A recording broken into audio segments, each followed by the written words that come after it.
அப்ப கனியிலிருந்து வருகின்ற அந்த சுளையானது எவ்வளவு இனிப்பா இருக்குது அப்படின்னு சொன்னோம் இல்லையா? இப்ப இந்த சொல்ல பேர் என்னது? இது என்னது? இது எப்படி இருக்கு?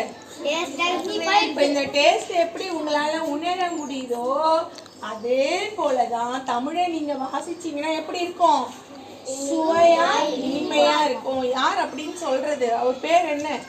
அவர் பேரு புரட்சி கவிஞர் பாரதிதாசன். Very good, right. அதனால்தான் இப்போ உங்களுக்கு பலாப்பழம் எப்படி இருக்குன்னு சொல்லிட்டு கொடுக்குறோம். எப்படி இருக்க? எல்லாருமே சாப்பிட்டு இருக்கீங்களா? அதுல எல்லா சுவையும் வருது. அதனால இதை நாம கொடுக்க போறது இப்ப இது என்னது? பலாப்பழம்.